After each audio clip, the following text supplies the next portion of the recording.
Welcome to the Employee Data Tracker tutorial.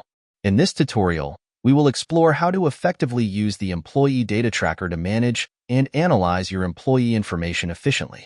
When we open the Employee Data Tracker, this is the interface we see.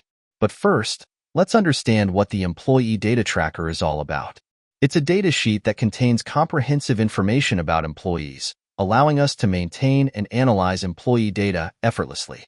This is the home page, which includes several buttons that lead to specific sheets. Home, Dashboard, Instructions, Settings, Employee Detail, Employee Data. These buttons are easily accessible on the home sheet.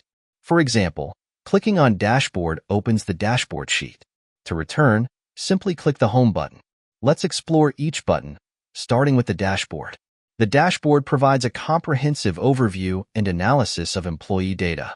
Here, you can view metrics such as current employee count, permanent employees, new hires in the last month, leaves in the last month, average salary of employees, average experience of employees.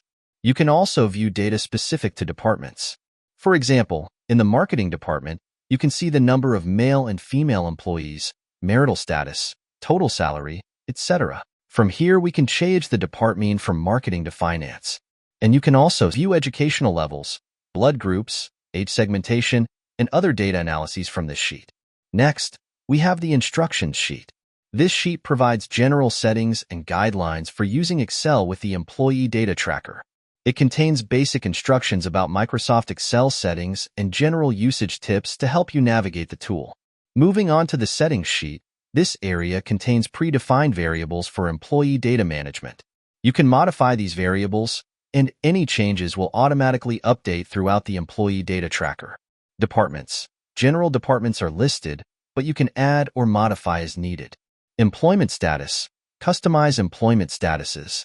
Employment type. Define types of employment. Gender.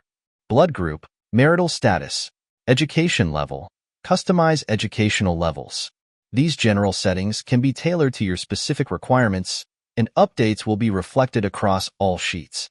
Now, let's move to employee details. This sheet displays detailed information about any employee available in the employee data. When you select an employee's name, all related information appears, including employee ID, name, father's name, gender, date of birth, marital status, date of joining. All essential employee data is easily accessible here. Finally, we arrive at the employee data sheet. This sheet contains comprehensive information about all employees. We have included some sample data to demonstrate how it works. Here's how to add data to this sheet. Employee name. Enter the name. Talha. Department. Select the department. Sales. Designation. Enter the designation. Sales executive. Date of joining. Input the joining date. Employment status. Choose the status. Employed. Employment type. Select the type. Permanent. Gender. Enter the gender. Male. Continue filling in other details such as date of birth, age, contact number, CNIC number, email ID, blood group, marital status, father's name, emergency contact number, address, country, nationality, educational level, trainings, previous experience, total experience, and salary. Thank you for joining us in this tutorial on the Employee Data Tracker.